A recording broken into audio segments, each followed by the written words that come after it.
نحمده ونصلي على رسوله الكريم أما بعد فأعوذ بالله من الشيطان الرجيم بسم الله الرحمن الرحيم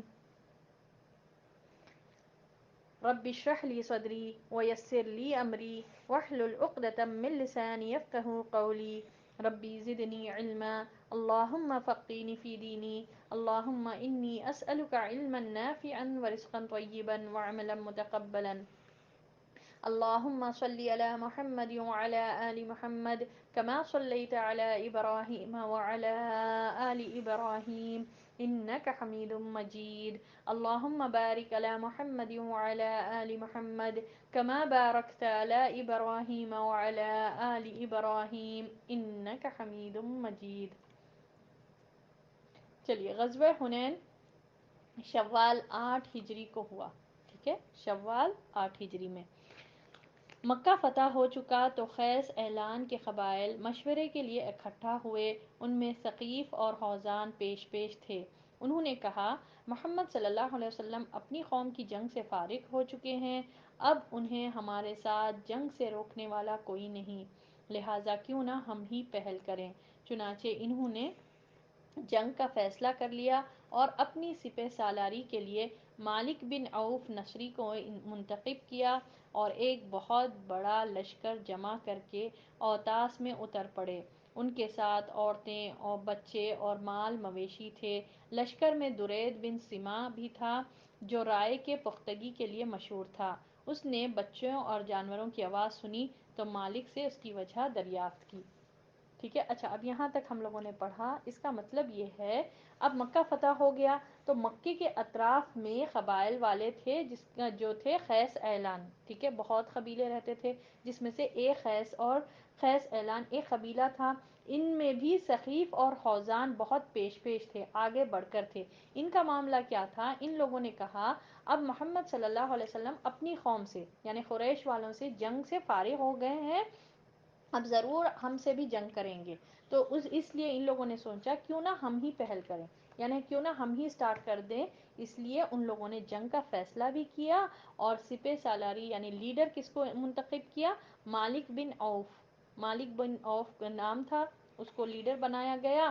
اور پھر یہ لوگ جو ہے نا اوطاس میں اتر گئے، عورتوں اور بچوں کو بھی لے کر آئے. ٹھیک ہے، یعنی اپنے عورتوں اپنے فیملیز کو بھی لے کر آئے اور جانوروں کو بھی لے کر آئے. ٹھیک ہے، تو درید بن سما جو ہے نا یہ ایک اس کی کہا جاتا ہے کہ اس کی عمر 120 سال تھا اور یہ مشورے دینے میں بہت بڑا تھا. یہ مشورے کی پختگی کے لیے یعنی کہ مشورہ بہت اچھا دیتا تھا یہ، تو اس کو بھی رکھا گیا تھا. ٹھیک ہے، اب جب اس نے بچوں اور جانوروں کی آواز سنی یعنی لشکر میں جب دیکھا کہ بچے اور جو ہے نا عورتیں بھی ہیں جانوریں بھی ہیں تو ان کی آواز سنی تو مالک سے اس کی وجہ دریافت کی. اس نے کہا یعنی مالک نے کہا میں نے سوچا کہ ہر آدمی کے پیچھے اس کے اہل اور مال کو لگا دوں تاکہ وہ ان کی حفاظت کے جذبے کے ساتھ جنگ کرے. تو مالک جو لیڈر تھا اس نے کہا، درید نے پوچھا یہ کیسے آوازیں آ رہے ہیں لشکر میں؟ ٹھیک ہے، اب 120 آبویسلی اس کو اتنا دکھتا نہیں ہوگا. ٹھیک ہے، ہو سکتا ہے اس کی سائٹ بہت ویک ہو گئی تھی ہوگی، تو یہ بھی تھا لشکر میں درید. مگر اس نے لیڈر سے پوچھا کہ یہ کیا ہے، یہ بچوں کی آوازیں کیسی آ رہی ہیں؟ تو پھر مالک نے کہا کہ میں نے سوچا کہ عورتوں اور بچوں کو بھی رکھ لوں گا ساتھ میں تو اس کی حفاظت کے لیے لوگ اور جذبے سے، ٹھیک ہے، اور ان لوگوں کو ہے نا پہلے تو فری ہو جائیں گے کہ ہمارے بیوی بچوں کے لیے لڑنے کے لیے نہیں نکلیں گے، اور دوسرا یہ کہ ہمارے بیوی بچے ساتھ میں اب ان کی بہت زیادہ حفاظت کرنا ہے تو وہ لوگ اور زیادہ جذبے سے جنگ کریں گے. تو درید نے کہا واللہ بھیڑ کے چرواہے ہو، بھلا شکست کھانے والے کو بھی کوئی چیز روک سکتی ہے؟ دیکھو اگر جنگ میں تم غالب رہے تو بھی کارآمد تو محض آدمی ہی اپنی تلوار اور نیزے کے ساتھ ہوگا، اور اگر شکست کھا گئے تو تمہیں اپنے اہل اور مال کے سلسلے میں رسوا ہونا پڑے گا. تو اس سے پتہ چلتا اس کے کتنا یہ مشورہ دینے میں پختہ تھا، کتنا مشہور تھا، یعنی اس کے مشورے کتنے اچھے تھے. درید نے کہا یعنی اس نے کہا مالک سے تم بھیڑیوں کے چرواہے ہو. بھیڑ کے چرواہے یعنی کہ تم ہے نا یہ بکریاں جانوروں کے جیسے چرواہے لیڈر ہو. تم ہے نا یہ انسانوں کا نہیں چلا سکتے. یعنی کہ مطلب یہ ہے کہ اگر تمہاری شکست، اور ریزن بھی کتنا اچھا بتایا درید نے، کہ اگر تمہاری شکست ہو گئی، اگر تمہاری شکست ہوئی تو تم اپنے اہل و عیال یعنی مال بچے سب کو کھو دیں گے. جانوریں بھی، مویشی بھی تو ایک مال کی طرح رہتی، ایک بہت بڑی دولت ہوتی تھی اس دور میں. جس کے پاس بہت زیادہ جانور ہوتے تھے وہ بہت بڑا دولت مند ہوتا تھا. تو اب اگر یہ پورے شکست ہو گئے تو تمہارا تو بہت بڑا نقصان ہوگا. شکست ہوئی تو عورتوں اور بچوں کو تو سب لے لیں گے. اور اگر فتح ہو بھی گئی تو فتح میں کیا عورتیں اور بچے تھوڑے ہی آئیں گے لڑنے کے لیے؟ لڑیں گے تو تمہارے اپنے تلواروں سے، یعنی مرد جو ہے اپنی تلوار اور نیزوں سے لڑیں گے. اس میں عورتوں اور بچوں کی کیا ضرورت ہے؟ تو نہ فتح میں ضرورت ہے عورتوں اور بچوں کی، اور نہ شکست میں. تو اس طرح سے درید نے بات کہی کہ تم بھیڑوں کے چرواہے ہو. کلیئر ہے بات؟ پھر درید نے مشورہ دیا کہ انہیں ان کے علاقے میں واپس بھیج دو. پھر درید نے کہا یہ ٹھیک نہیں ہے عورتوں اور بچوں کو، جانوروں کو یہاں لے کر آنا، ان کو واپس ان کے گھروں میں بھیج دو. لیکن مالک نے اس کی رائے قبول نہ کی. بال بچوں اور مویشیوں کو وادی اوتاس میں جمع کیا اور خود فوجیوں کو لے کر وادی حنین میں منتقل ہو گیا جو وادی اوتاس کے بازو میں ہے، اور وہاں کے فوجیوں کو کمین گاہوں میں چھپا دیا. تو کیا ہوا اب؟ درید نے کہا کہ نہیں، ایسا نہیں کرنا چاہیے، عورتوں اور بچوں کو جو ہے جانوروں کو واپس بھیج دو. مگر مالک نے کیا کیا؟ جو لیڈر تھا اصل، جس کو لیڈر بنایا گیا تھا، مالک بن عوف، اس نے نہیں مانا یہ مشورہ. اس نے کیا کیا؟ بازو ہی ایک جو ہے نا اوتاس میں پورے بیوی یعنی عورتوں اور بچوں اور جانوروں کو ایک جگہ جمع کیا اور پورے مردوں کو لشکر کو لے کر حنین میں اتر گیا. ٹھیک ہے؟ اور حنین میں اتر کر اس نے کیا کیا؟ سب کو یعنی کہ کیا کیا کہ کمین گاہوں میں چھپا دیا، یعنی کہ وادیوں کے ٹیلوں کے پیچھے یا پھر کچھ جھاڑوں کے پیچھے یا چٹانوں کے پیچھے تھوڑے تھوڑا گروپس بنا کر لشکروں کو چھپا دیا اس نے. کلیئر ہے؟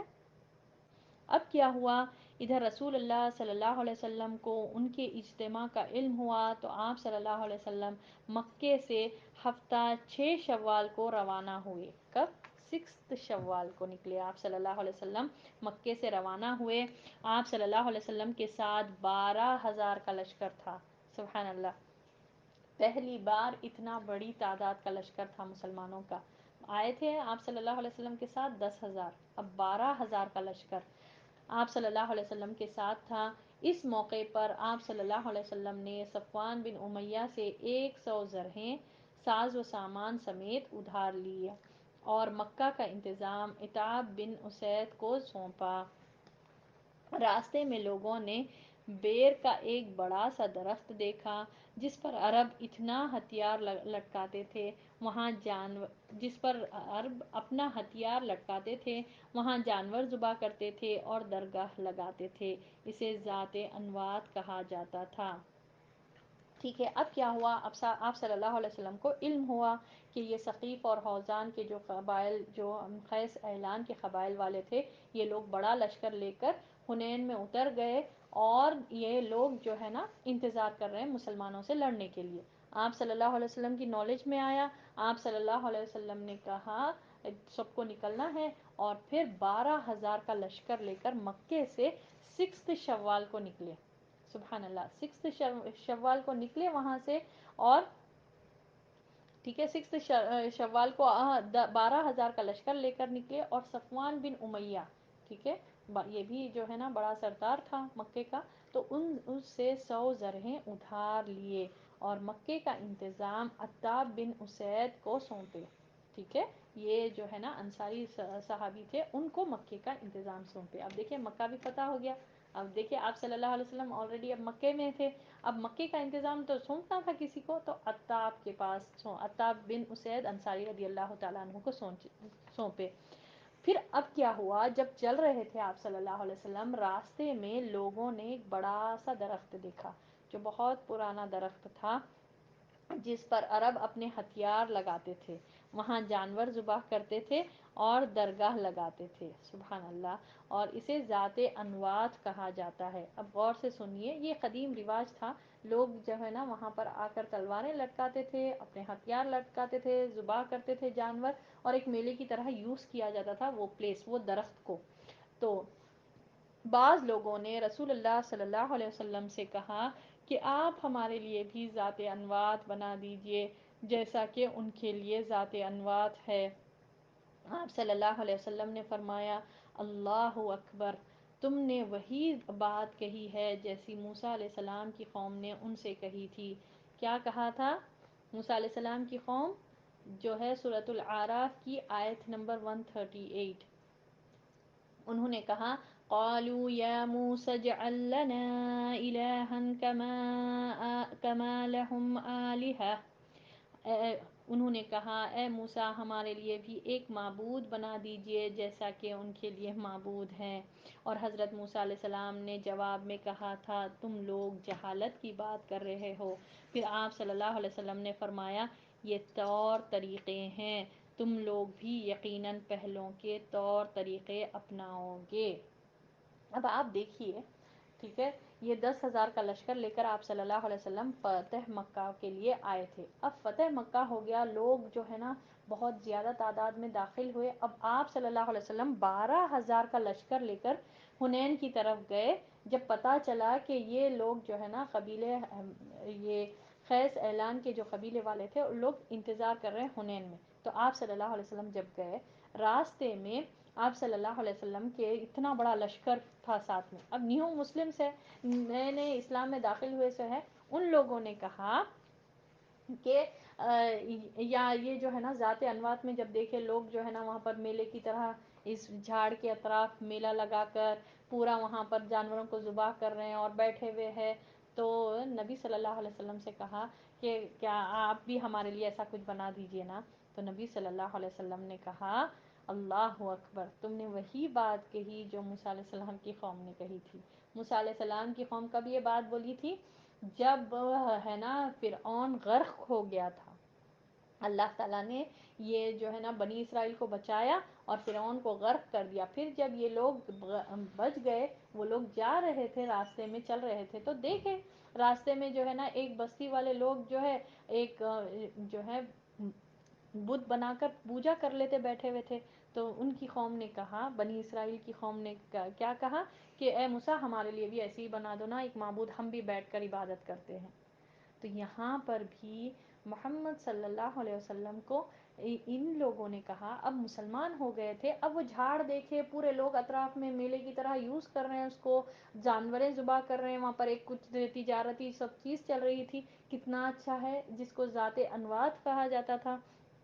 تو ان لوگوں نے کہا کہ ہمارے لیے بھی اے اللہ کے رسول صلی اللہ علیہ وسلم ایسی ذات انوات کی طرح کچھ بنا دیجئے، ہم بھی ایسے ہی جو ہے نا میلہ درگاہ ٹائپ، ٹھیک ہے، یہ بنا دیجئے تو ہم بھی کریں گے۔ تو نبی صلی اللہ علیہ وسلم کا جواب دیکھیے، اللہ اکبر، تم لوگوں نے بھی بنی اسرائیل، اور یہ بنی اسرائیل اس دور کی مسلمان قوم تھی، ٹھیک ہے، یعنی کہ وہ لوگ بھی، بنی اسرائیل بھی جب اسلام لا لیے تھے، موسیٰ علیہ السلام کی بات مان لیے تھے، اللہ تعالیٰ نے ان کو کامیابی دیا، جب لوگ ہے نا اس طرف آ گئے، جب ان کو بچا لیا گیا، مگر وہ تھی محبت، بچڑے کی محبت جو تھی، وہ لوگ تھے غلام قوم تھی، یہ بنی اسرائیل غلام بنا کر رکھے تھے، اور ان لوگ سمجھتے تھے کہ ہاں جو فرعون کر رہے ہیں، یہ بچڑوں کی معبود جو کر رہے ہیں وہ صحیح ہے۔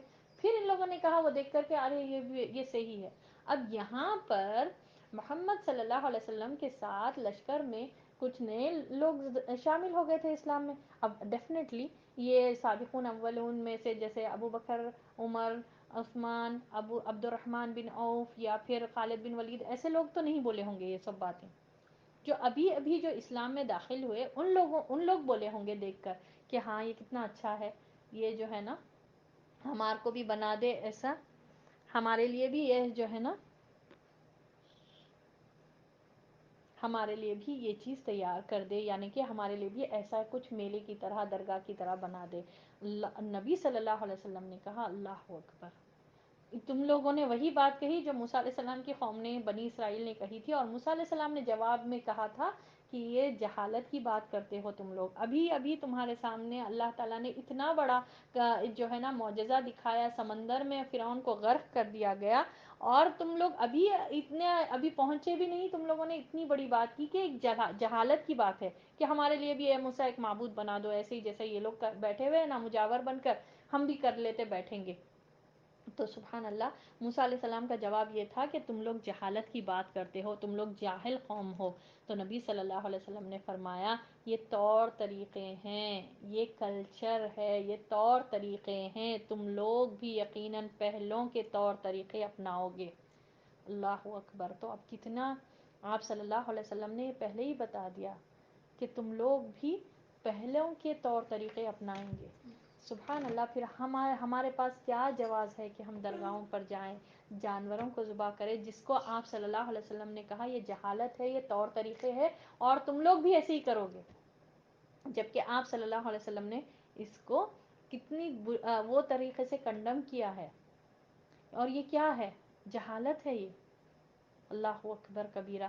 کتنا ہمارے لیے اس میں وہ ملتا جو درگاہوں پر جاتے، جہاں پر نظر مانگتے، جانوروں کو ذبح کرتے، اور اتنا شرکیہ کام ہوتے. اللہ اکبر. عورتیں بھی قبر پر بیٹھے ہوئے ہیں، قبروں کی بے حرمتی ہوتی وہاں پر. کیا کچھ جو گزر گئے ان کے ساتھ کیا معاملہ ہو رہا وہ اللہ بہتر جانتا. واللہ عالم. ان کے پاس ایسے ایسے وہ بنا کر درگاہوں پر، قبروں پر بیٹھ کر پتہ نہیں وہ اس پر کسی کے وہاں پر سر جھکانا، اور وہاں پر منتیں مانگنا، وہاں پر نظر و نیاز کرنا، جانوروں کو ذبح کرنا. لا الہ الا اللہ. آپ دیکھیے آپ صلی اللہ علیہ وسلم کی زندگی میں ہر وہ عمل ہو چکا، آپ صلی اللہ علیہ وسلم بتا دیے. ہم لوگ غزوہ بنو مصطلق میں بھی دیکھے کہ جب ایک پہلی بار اس وقت میں جو ہے نا مسلمانوں میں، یعنی مہاجر اور انصار میں فرسٹ ٹائم اختلاف ہوا، نبی صلی اللہ علیہ وسلم نے کہا یہ جہالت ہے، یہ جہالت کی پکار ہے. ایک دوسرے کو اپنے اپنے گروپس کو پکار لینا، اپنے اپنے لیے مسجدیں بنا لینا، اور کہنا کہ ہم جو کر رہے ہیں وہ صحیح، ہماری نماز ہی صحیح. یہ جہالت کی پکار ہے. ہمارا رب ایک، ہمارے امام ایک صلی اللہ علیہ وسلم، اور ہمارے مسجدیں اتنے ڈیفرنٹ. اور سبحان اللہ. اب یہ دیکھیے آپ، یہ ہم لوگ غزوہ بنو مصطلق میں پڑے، اب غزوہ حنین میں راستے میں یہ ہوا نا، تو آپ صلی اللہ علیہ وسلم کی زندگی میں ہر وہ چیز ہو گئی جو ہم کو نہیں کرنا ہے، جس کو اب آپ صلی اللہ علیہ وسلم یہاں پر بتا دیے یہ تو طور طریقے ہیں، اور تم لوگ جو ہے نا طور طریقوں کو اپناؤ گے. یہ طور طریقے، یہ پسند آنے والے چیزیں ہیں، یہ چیز نہیں کرنا چاہیے. سبحان اللہ. کتنا بڑا ہم کو پروف ملتا کہ یہ درگاہوں کا بننا، یہ قبرستانوں پر جانا، یہ آستانوں پر جانا، اور وہاں پر نظر و نیاز کرنا، اور پھر لا الہ الا اللہ پڑھنا، کوئی جواز بنتا ہمارے لیے کہ اللہ تیرے سوا کوئی معبود نہیں، پھر بھی ہم قبر پرستی کر رہے ہیں. لا الہ الا اللہ. تو اللہ ہم سب کو اس سے محفوظ فرمائے. کتنی بڑی ہمارے بیچ میں دلیل ہے کہ یہ دیکھیے آپ صلی اللہ علیہ وسلم نے فرمایا کہ یہ طور طریقے ہیں، اور تم لوگ یقیناً پہلوں کے طور طریقے اپناؤ گے. یعنی نبی صلی اللہ علیہ وسلم نے فرمایا امت میں سے کئی لوگ ایسے طور طریقے اپنائیں گے، تو ہم کو اس سے بچنا چاہیے. جی وعلیکم السلام ورحمۃ اللہ. ان لوگوں نے اتنی بڑی بات نبی صلی اللہ علیہ وسلم سے کہی. نبی صلی اللہ علیہ وسلم نے کہا یہ طور طریقے ہیں، اور تم لوگ بھی یہ ایسے طور طریقے اپناؤ گے.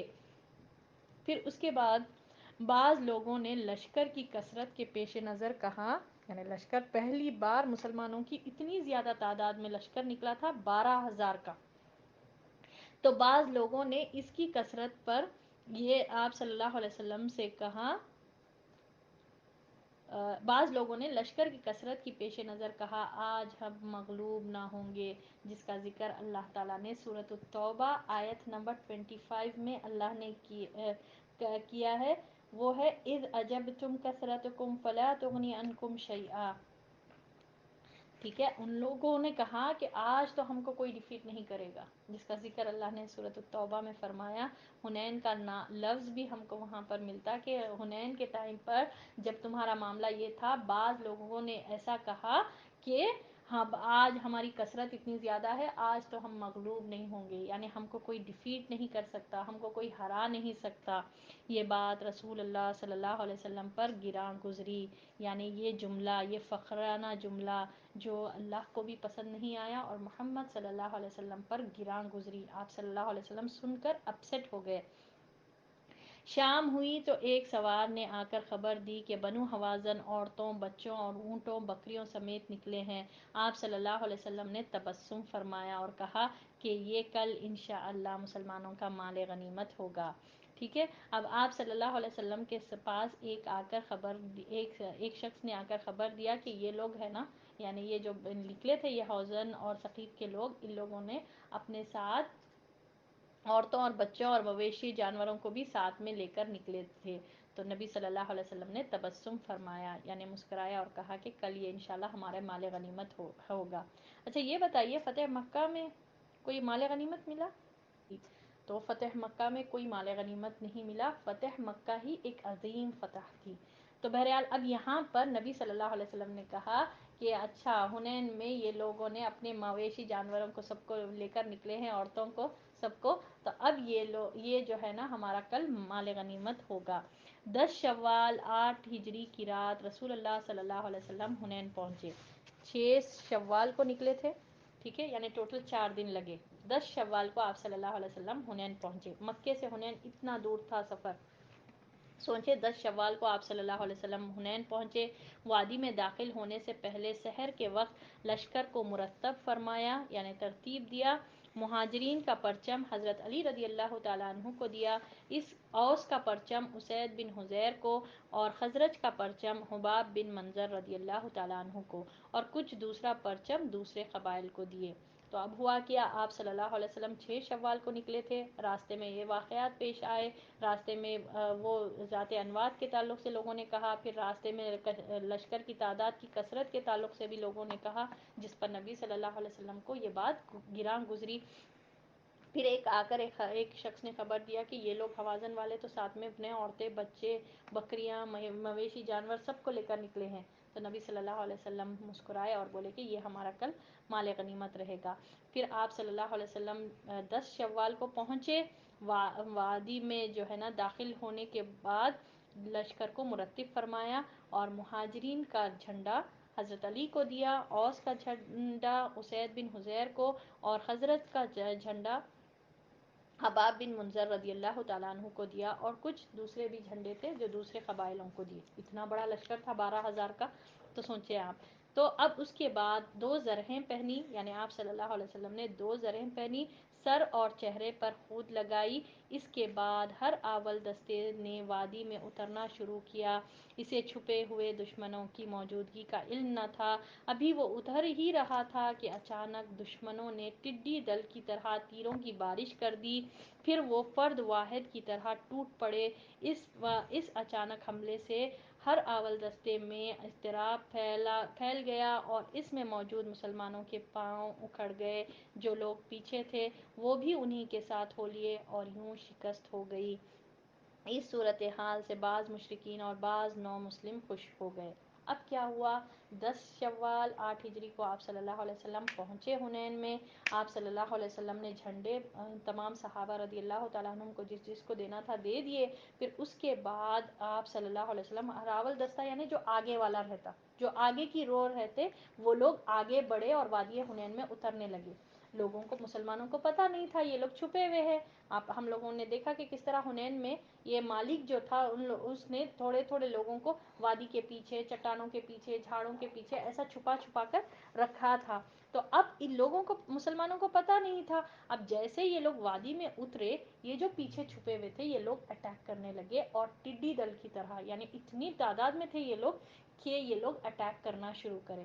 جیسے ہی اٹیک کرے، تیراں برس رہے تھے، دیکھ کر لوگ جو ہے نا پلٹے، سکیٹرڈ ہو گئے، اور سکیٹرڈ ہو کے بھاگنے لگے تو یہ سامنے والا جب پلٹا تو دوسرے لوگوں کے اوپر پلٹے، وہ دوسرے لوگ ایسے روز بنے ہوئے رہتے نا، سیکنڈ، تھرڈ، فورتھ روز، اس طرح سے ہر معاملہ یہ ہوا کہ سب بکھر گئے اور شکست ہو گئی، اور بعض مشرکین اور نیو مسلمز جو ابھی مسلمان ہوئے تھے وہ لوگ پریشان ہوئے، اور بعض لوگ خوش ہو گئے۔ اس پر ابو سفیان نے کہا اب ان کی بھگدڑ تو سمندر سے پہلے نہ رکے گی، یعنی یہ حنین ایسے، یعنی اتنا بھاگیں گے یہ لوگ، بھاگ کر سیدھا سمندر کی طرف ہی جائیں گے۔ مسلمان اتنی بھگدڑ مچ گئی تھی کہ ابو سفیان نے کہا کہ اب تو یہ لوگ سیدھا سمندر تک ہی وہاں تک بھاگتے رہیں گے۔ اور صفوان کے ایک بھائی نے کہا آج جادو باطل ہو گیا، اور اس کے ایک اور بھائی نے کہا محمد صلی اللہ علیہ وسلم اور اس کے ساتھیوں کی شکست کی خوشخبری سن لو، اب یہ اس کو بھی کبھی نہ جوڑ سکیں گے۔ مگر اس پر مشرک صفوان اور نو مسلم اکرمہ بن ابی جہل بگڑ گئے اور دونوں کو ڈانٹ پلائی۔ ٹھیک ہے، اب یہاں پر ڈفرینٹ لوگ ڈفرینٹ کمنٹس کر رہے ہیں، ٹھیک ہے، ڈفرینٹ کمنٹس یہ لوگ کرتے جا رہے ہیں۔ اب لوگوں نے بھاگنا شروع کیا، بھگدڑ اتنی مچ گئی تو ابو سفیان نے کہا کہ نہیں، اب یہ لوگ تو پورا سمندر تک وہاں تک بھاگتے رہیں گے پورے مسلمان۔ اور پھر اس کے بعد سبحان اللہ، صفوان کے ایک بھائی نے کہا آج جادو باطل ہو گیا، یعنی یہ جو مکے کی فتح ہوئی تھی جادو کے بل پر ہوئی تھی، یہ کہہ کر ان لوگوں نے کہا کہ آج جادو باطل ہو گیا۔ اور دوسرے بھائی نے کہا، صفوان کے ہی دوسرے بھائی نے کہا کہ محمد صلی اللہ علیہ وسلم اور اس کے ساتھیوں کی شکست کی خبر سن لو، اب تو بہت بڑی شکست ہوگی، اب کوئی نہیں ان کو جوڑ سکتا۔ اس بات کو سن کر صفوان نے ان کو ڈانٹا، ٹھیک ہے، صفوان نے ڈانٹا، اور اکرمہ بن ابی جہل جو ابو جہل کا بیٹا تھا، وہ جو ابھی اسلام قبول کیا تھا، جو ہے نا ان لوگوں کو ڈانٹا۔ جہاں تک رسول اللہ صلی اللہ علیہ وسلم کا تعلق ہے تو نہ صرف یہ کہ آپ صلی اللہ علیہ وسلم تھوڑے سے انصار اور مہاجرین کی معیت میں ثابت قدم رہے، بلکہ آپ صلی اللہ علیہ وسلم دشمن کی طرف بڑھنے کے لیے خچر کو ایڑ لگائے اور فرماتے جا رہے تھے انا النبی لا کذب، انا ابن المطلب، انا ابن عبد المطلب، میں نبی ہوں، جھوٹا نہیں، میں عبد المطلب کا بیٹا ہوں۔ ابو سفیان بن حارث رضی اللہ تعالیٰ عنہ نے آپ صلی اللہ علیہ وسلم کے خچر کی لگام پکڑ رکھی تھی، حضرت عباس رضی اللہ تعالیٰ عنہ نے رکاب تھام رکھی تھی تاکہ وہ دشمن کے طرف تیزی سے نہ جائیں۔ چنانچہ رسول اللہ صلی اللہ علیہ وسلم خچر سے اتر گئے اور اپنے رب سے دعا کی اور مدد مانگی، اور حضرت عباس رضی اللہ تعالیٰ عنہ کو، جن کی آواز خاصی بلند تھی، حکم دیا کہ آپ کے صحابہ کو پکاریں۔ حضرت عباس رضی اللہ تعالیٰ عنہ نے پکارا، اپنی آواز سے وادی بھر دی کہ درخت والو، بیت رضوان والو کہاں ہو؟ یہ سن کر وہ اس طرح مڑے جیسے گائے اپنے بچوں پر مڑتی ہے۔ وہ کہہ رہے تھے ہاں ہاں آئے۔ اب پوری بھگدڑ مچ گئی، ٹھیک ہے، مسلمانوں کے پورے روز بکھر گئے، سب بھاگ رہے تھے، اور ڈفرینٹ پیپل ڈفرینٹ کمنٹس کر رہے تھے، سب بول رہے تھے کہ کیا ہوگا، اب تو مسلمان کبھی بھی نہیں جڑ سکتے، اب تو جادو باطل ہو گیا، اس طرح کے کمنٹس لوگ کر رہے تھے، اب تو یہ بھگدڑ جو ہے سمندر پر جا کر ہی رکے گی۔ مگر محمد صلی اللہ علیہ وسلم، ٹھیک ہے، آپ صلی اللہ علیہ وسلم ہمیشہ جو سابقون اولون رہتے تھے، جو انصار کے جو وہ صحابہ رہتے تھے جو بدر میں پارٹیسپیٹ ہوئے، وہ آپ صلی اللہ علیہ وسلم کے ساتھ ہی رہتے تھے۔ تو اب یہاں پر آپ صلی اللہ علیہ وسلم کیا کرے، جو ہے نا، آپ صلی اللہ علیہ وسلم ثابت قدم رہے، پہلے ایڑی کو جو ہے نا وہ ایڑی مارے خچر کو، اور پھر آپ صلی اللہ علیہ وسلم بولے کہ میں نبی ہوں، میں سچا ہوں، اور میں عبد المطلب کا بیٹا ہوں، ٹھیک ہے۔ اور اس کے بعد آپ صلی اللہ علیہ وسلم عباس رضی اللہ تعالیٰ عنہ کو حکم دیے کہ وہ پہلے تو آپ صلی اللہ علیہ وسلم نے دعا کی، خچر سے اتر گیا اور دعا کی، اور عباس رضی اللہ تعالیٰ عنہ کو بولے کہ زور سے آواز لگاؤ، تمام مسلمانوں کو آواز دے کر پکارو۔ عباس رضی اللہ تعالیٰ عنہ کی آواز خاصی بلند تھی، یعنی بہت بڑی آواز تھی، انہوں نے زور سے آواز لگائی کہ وادی پوری بھر گئی، اور کیا کہہ کر پکارے، بیت رضوان والو کہاں ہو؟ وہ 1400 صحابہ رضی اللہ تعالیٰ عنہم جو ایک جھاڑ کے نیچے بیعت کرے تھے کہ جنگ سے کبھی نہیں بھاگیں گے، تو وہ کہاں ہو؟ جب یہ اتنی زور سے انہوں نے آواز لگائی کہ پوری وادی بھر گئی، تو یہ سن کر وہ لوگ ایسے مڑے جیسے گائے اپنے بچوں پر مڑتی ہے۔ وہ کہہ رہے تھے ہاں ہاں آئے آئے، سن کر جواب دیے، پورے اب آئے آئے کا جواب دیے، اور پورے اکٹھا ہو گئے اب مسلمان. اس طرح جب 100 آدمی جمع ہو گئے تو آپ صلی اللہ علیہ وسلم نے دشمن کا سامنا کیا اور لڑائی شروع کر دی. اس کے بعد انصار کی پکار شروع ہوئی، پھر بنو الحارث، خزرج اور میں محدود ہو گئی. ادھر مسلمان دستے کی ایک کے پیچھے ایک آتے چلے گئے، یہاں تک کہ آپ صلی اللہ علیہ وسلم کے گرد بڑی جماعت جمع ہو گئی، اور اللہ نے اپنے رسول صلی اللہ علیہ وسلم اور مومنین پر سکینت نازل کی اور اندیکھا لشکر اتارا، یعنی فرشتے. چنانچہ مسلمانوں نے پلٹ کر حملہ کیا اور دھواں دار جنگ شروع ہو گئی. اب یہ پکار لگے آئی گئی. عباس رضی اللہ تعالیٰ عنہ زور سے پکارے، اور عباس رضی اللہ تعالیٰ عنہ کے پکار پر مسلمانوں کی اتنی بڑی تعداد جمع ہو گئی آپ صلی اللہ علیہ وسلم کے ارد گرد. پھر اس کے بعد انصار بھی آئے، انصار کے دوسرے لوگ بھی آتے گئے. اس طرح بڑی جماعت جمع ہو گئی، اور مسلمان جو ہے نا ایک کے بعد ایک بڑی جماعت وہ ہونے کے بعد اللہ نے مومنین پر سکینت نازل فرمائی، دلوں کو اطمینان دیا. سکینت کیا ہوتی؟ کہ دل اطمینان ہو جاتا کہ نہیں ہم جو کر رہے ہیں وہ حق ہے اور باطل زائل ہو کر رہے گا، ہم حق پر ہے. اس کو ہم کہتے ہیں سکینت، یعنی ہمارے عمل پر اطمینان ہو جانا، اس کو کہتے ہیں سکینت. اللہ نے سکینت عطا کری، اور پھر ان دیکھے لشکر کو اللہ نے اتارا، جس کا ذکر اللہ نے سورۃ التوبہ کی آیت وہی آیت ہے، آیت نمبر 25 میں اللہ فرماتا ہے فَلَمْ تُغْنِ عَنْكُمْ شَيْئًا وَضَاقَتْ عَلَيْكُمُ الْأَرْضُ بِمَا رَحُبَتْ ثُمَّ وَلَّيْتُمْ مُدْبِرِينَ ثُمَّ أَنزَلَ اللَّهُ سَكِينَتَهُ عَلَى رَسُولِهِ وَعَلَى الْمُؤْمِنِينَ وَأَنزَلَ جُنُودًا لَّمْ تَرَوْهَا وَعَذَّبَ الَّذِينَ كَفَرُوا وَذَلِكَ جَزَاءُ الْكَافِرِينَ. سبحان اللہ. تو آیت نمبر یہ 26 ہے. اللہ فرماتا ہے کہ اللہ تعالیٰ نے سکینت نازل فرمائی مومنین پر، اور ایسے اندیکھے لشکر یعنی فرشتوں سے اللہ نے مدد عطا فرمائی. چنانچہ مسلمانوں نے پلٹ کر حملہ کیا اور دھواں دار جنگ شروع ہو گئی، یعنی اب پھر جنگ میں جان آ گئی تھی. نبی صلی اللہ علیہ وسلم کے اطراف ایک خاصی بڑی جماعت جمع ہو گئی تھی، اب دھواں دھار جنگ شروع ہو گئی. رسول اللہ صلی اللہ علیہ وسلم نے فرمایا اب چولہا گرم ہو گیا ہے. پھر آپ صلی اللہ علیہ وسلم نے ایک مٹھی مٹی لے کر قوم کے چہرے پر ماری اور فرمایا شاہت الوجوہ، چہرے بگڑ جائیں. اس مٹی سے ان کی آنکھیں بھر گئیں. اس کے بعد ان کی دھارکند اور ان کا کام بجتا چلا گیا، یہاں تک کہ وہ پراگندہ ہو کر بھاگ چلے، اور مسلمانوں نے مارتے پکڑتے ان کا پیچھا کیا. چنانچہ عورتوں بچوں کو پکڑ لیا اور بہت سے فوجیوں کو بھی گرفتار کر لیا. اس دن خالد بن ولید رضی اللہ تعالیٰ عنہ کو بھی بہت سے زخم آئے، اور رسول اللہ صلی اللہ علیہ وسلم کے ساتھ اللہ کی عنایت دیکھ کر بہت سے مشرکین مکہ مسلمان ہو گئے، اور اسی موقع پر صفوان بن امیہ بھی مسلمان ہو گئے تھے.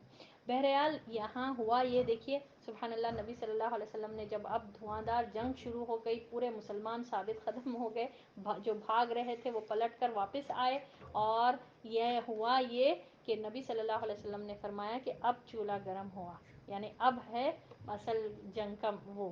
بہرحال آپ صلی اللہ علیہ وسلم نے مٹھی بھر مٹی کی کنکری لی اور قوم کی طرف پھینکا اور کہا شاہت الوجوہ.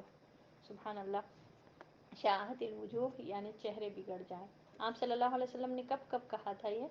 طرح مسلمانوں کا غلبہ رہا، اور یہ دیکھ کر مسلمانوں کا غلبہ دیکھ کر بہت سے مشرکین مسلمان ہو گئے. کہ واقعی میں نا لوگ تو مشرکین جو نئے تھے وہ لوگ بول رہے تھے کہ ہاں جادو کے بل پر فتح مکہ ہوا تھا، چلو آج جادو باطل ہو گیا، آج تو کوئی بھی نہیں جوڑ سکتے ان کے ساتھ، تو یہ معاملہ ہوگا، یہ تو بھگدڑ وہاں سمندر میں جا کر ہی یہ لوگ رکیں گے، جب تک بھاگتے ہی رہیں گے، اب تو بہت برا معاملہ ہونے والا ہے، اب تو شکست ہی ہوگی محمد صلی اللہ علیہ وسلم اور ان کے ساتھیوں کی.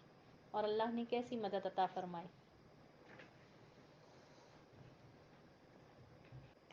جو ہے نا ایک تو یہ سبق کہ یہ جو ہے نا طور طریقے، یہ جو میلے کرنا، جانوروں کو ذبح کرنا اور یہ میلے لگانا، یہ سب طور طریقے ہیں جو جہالت کا سمبل ہے، اس کو نہیں کرنا چاہیے. اور اپنی تعداد کی کثرت، فخر کے جملے اللہ کو نہیں پسند آتے.